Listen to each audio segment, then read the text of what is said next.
Okay, Assalamualaikum warahmatullahi wabarakatuh dan salam sejahtera. Selamat datang ke Paradise Beta Channel. Okay. Sekarang anda bersama saya Faizal. Sekarang kita nak buat konten tentang macam mana cara kita nak breed ikan laga ataupun betta fish lah.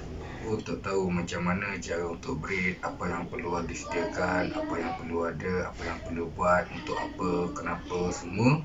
Tonton video ni sampai habis. Sebelum tu jangan lupa, siapa yang belum subscribe, bolehlah subscribe. Jom.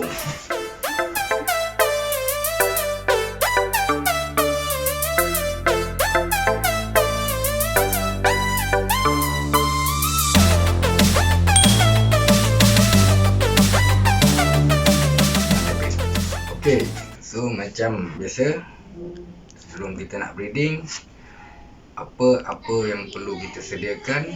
Yang paling utama sekali adalah induk lah. Induk, kita nak kena ada induk yang matang lah. Induk yang untuk breeding ni lebih kurang 3 bulan, paling minimal 3 bulan setengah ataupun 4 bulan. Seelok-eloknya 4 bulan lah. Dan paling terbaik adalah 6 bulan ataupun 7 bulan. Sebab apa? Dalam usia 6 bulan ke 7 bulan, induk tu dah betul-betul matang dan betina pun banyak telur lah. Okay, so jadi kita buat video simple je lah hari ni. Sebab apa? Kita nak pendekkan masa. Jadi kita buat just untuk basic breeding. Apa yang perlu buat, apa yang perlu sediakan supaya kita breed tu berhasil, tak sia-sia lah. Macam mana nak setting induk apa semua. So sebelum kita nak setting induk tu, kita kena tengok dua-dua induk kita tu untuk target kita macam mana. Macam saya nak buat sekarang ni adalah induk samurai. So samurai, jadi kita nak anak samurai.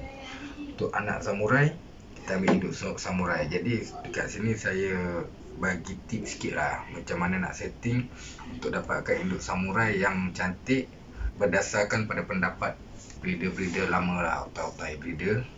Kita tengok yang jantan punya macam mana dia punya form. Sebab form color ni untuk yang jantan punya, kita ambil color dia. Kita kena cari jantan yang color dia strong.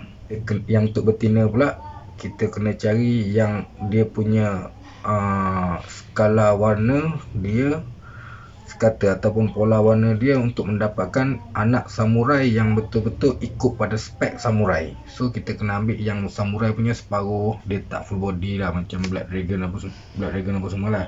Jadi kita setting untuk jantan ni yang full body pun tak apa, sebab kita nak ambil color dia. Tapi betina kita cari yang kalau boleh, itulah separuh daripada body dia tu, form dia color putih, dan bawah pada separuh daripada body dia, form dia color hitam. Itu secara simple lah macam mana cara kita nak setting induk lah. Nanti saya akan bincangkan pada dalam konten yang akan datang, macam mana betul-betul nak dapat anak samurai yang betul-betul ikut pada skala pada spek yang konkret. Nak dapat yang show grade dan konkret, macam mana nak setting induk dia untuk samurai, untuk ikan-ikan lain lah. Jadi macam mana untuk buat mutasi yang betul-betul duduk pada spek yang kita nak. Yang kedua, kita perlu sediakan air. Air pula, saya pakai air ni lah, air yang peram lah. Air peram ni saya dah peram dalam 1 minggu lebih. Dan untuk peram air ni, macam kita cerita pada video yang lepas, kita tak garam, tak anti klorin. Itu simple lah, basic lah. Kalau kata ada yang tak faham, nanti tulis kat ruang mengenai komen, nanti saya akan terangkan. Saya ingat semua, saya rasa semuanya dah tahulah macam mana nak buat air bentuk peram.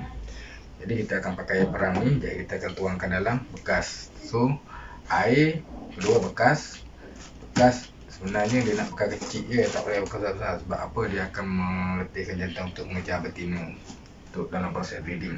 Jadi saya gunakan bekas yang kosong ni untuk menghadkan pergerakan ikan betina supaya tak penatkan ikan, sebenarnya dapat menghasilkan telur yang maksimal. Lepas tu kita kena sediakan aksesoris dia lah, lebih kurang aksesoris tambahan dia lah, untuk mendapatkan nak bagi nak buat kata mood dia tu bagi tenang, bagi ikan tu tenang, bagi ikan tak stres. Jadi untuk dia punya tambahan dia, kita tambah pokok kiambang, lebih kurang je lah, jangan banyak sangat, nanti penuh benda tu, dia nak gerak pun susah kan. Lepas tu kita tambah pokok ni, lumpai air ni sikit, dan daun ketapang wajib ni sebab kita nak stabilkan pH air dan membuatkan ikan tu rasa selesa dan tak stres dengan keadaan. Sebenarnya semua benda ni kita nak menciptakan environment yang semula jadi pada habitat asal ikan ni. Dan ada tambahan dia, saya gunakan daun pisang untuk letak pada sekeliling, pada luar kawasan breeding tu, untuk dalam tempoh breeding, supaya bila anak ikan tu dah menetas dan bila kita buka benda tu, dalam tu dah ada infusoria. Daun pisang ni adalah untuk buat infusoria untuk anak ikan lah, untuk makanan sementara ikan tu besar. Dan kita akan bagi kutu air jugalah. Kalau kata kutu air tu lambat nak membiak, mana ada infusoria untuk backup. Ataupun kita lewat untuk bagi kutu air, kita ada infusoria untuk backup. Jadi mengelakkan seterusnya kita nak elakkan anak ikan itu mati. Macam mana? So saya pakai bekas ni Bekas ni saya letak plastik, tak nak bagi botol lah. Jadi kenapa saya pakai bekas ni? Sebab saya tak nak buat dua kerja. Yang mana selepas anak itu berusia dalam 1 minggu, kita nak kena pindahkan dalam bekas yang besar. So bila kita pindahkan dalam bekas yang besar, nak agak rumit lah, agak complicated sikit lah, sebab nak kena tuang apa semua. Jadi kalau saya pakai macam ni, saya set up macam ni, saya just tarik yang ni keluar, anak ikan dah bertebaran dekat ruang yang luas. Dan ikan tu cepat besar sikit lah, selesa, senang. Kalau kita pakai bekas yang kecil, kita nak kena cari bekas yang besar dan tuang dalam bekas besar pula. Itu ada kadang-kadang ada anak ikan yang tak tahan. Anak ikan dia sensitif dengan pergolakan air apa semua, dia sensitif. Sebab tu kalau kata tuang itu, macam dia ada step dia lah untuk tuang apa semua lah. Tapi kita buat cara simple, cara senang untuk siapa yang baru mula nak breed ikan. Jadi yang pertama, dah siap sedia ke semua barang-barang ni. Lepas kita sediakan semua barang-barang ni, jadi kita dah boleh start isi air dan kita mulakan proses untuk breed ikan kita.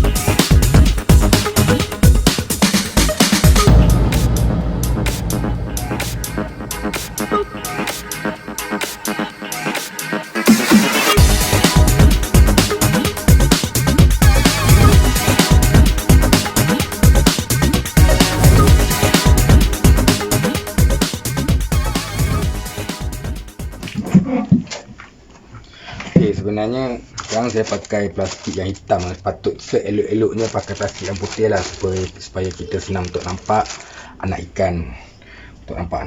Lepas tu satu lagi tapi dah tak ada plastik, saya pakai plastik sampah je, pakai warna putih. So sekarang kita dah isi air. Ukuran air ni dia lebih kurang ni. Tengok, nampak tak? Tengok, dapat kat tangan.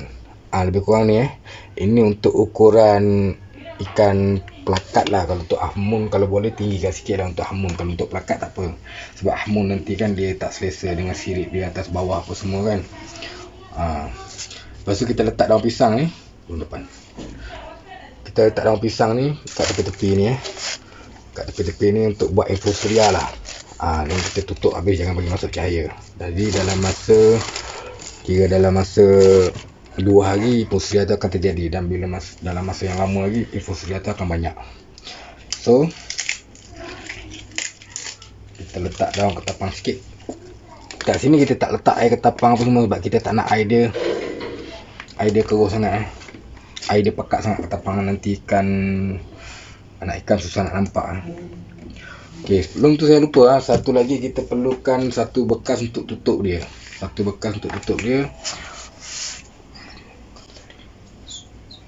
Nanti kita akan potong sini untuk buat bekas dia. Bekas dia tak ada lah guys. Jadi kita lupa nak buat. So kita dah buat ni. Kita buat macam ni potong bawah dia, potong sini. Sebab saya perlu yang kecil ni untuk masuk ke ruang yang kecil. Sebab tu saya potong. Tapi saya tak potong bawah ni, dia akan terangkat, senang terangkat. Jadi kita potong yang bawah, dia punya kepala bawah ni. Daun ketapang besar sangat. Daun ketapang ni kita buat kecil, jimat ke ruang. Sebab nanti kita nak ada. Daun ketapang ni kita potong kecil sebab kita nak jimat ke ruang. Jadi kita nak kena letak apa, rumput, rumpai air, pokok kiambang. Jadi tak nak elakkan dia punya ruang tu jadi sempit. Tapi syarat dia kita dah ada daun ketapang lah. Syarat ni kita ada daun ketapang lah. So guys, lepas dah set up semua guys, kita pun masukkan induk jantan terlebih dahulu. Kita masukkan induk jantan ni terlebih dahulu. Jangan nampak kaki ni. Kita masukkan induk jantan terlebih dahulu, bagi dia selesa dengan apa suasana tu dulu, bagi dia conquer dulu kawasan dia. Biasa orang akan buat masukkan induk jantan ni dalam masa setengah hari dululah. Lepas tu kita masukkan semua yang kita sediakan tadi, rumpai air apa semua tadi. Rumpai air ni juga dan pokok-pokok ni juga, dia sebenarnya akan menjadi sumber makanan bagi fry. Kalau kita lupa nak bagi makan nanti, benda ni akan jadi sumber makanan dia, sumber makanan fry juga. Okey.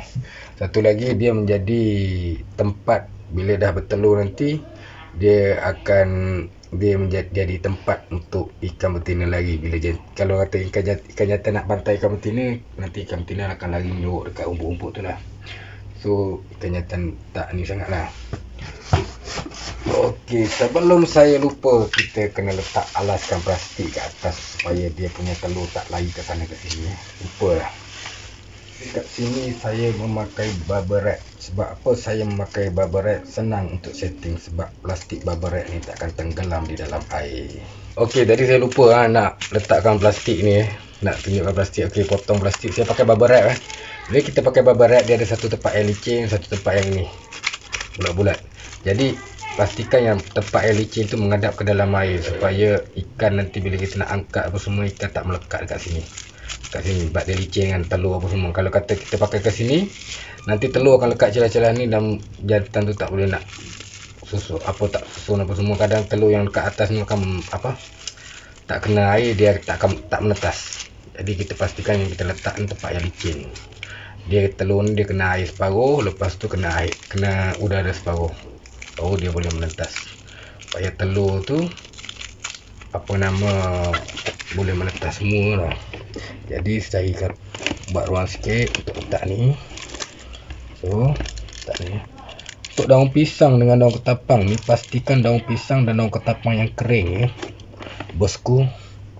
Daun pisang dan daun ketapang kering supaya dia tidak berminyak ke air nanti. Okey, sekarang aku dah set up macam ni. So sekarang kita nak letak induk betina. Letak induk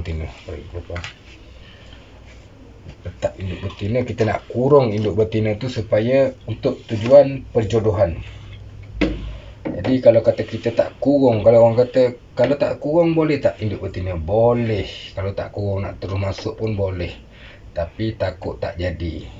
Jadi kita kurung ni supaya dia punya lebih untuk mengeluarkan telur apa semua. Jadi untuk mendapatkan telur yang maksimal, walaupun ikan ni kita pernah breed dah apa semua, memang dah induk, tapi kita nak dapatkan hasil telur yang maksimal, kita masukkan betina dan kita kurung ikan betina ni. Masuk pula jantan ni. Jadi kita kurung ikan betina ni. Kurung selama 24 jam. Selepas 24 jam atau kurang lah, 24 jam atau kurang. Kalau boleh jangan lebih 24 jam. Ikut pada pengalaman saya, lebih 24 jam betina buang telur. Kalau kata 12 jam pun dah okey. Besok pagi kita akan buka dia punya betina punya tempat ni, dan kita akan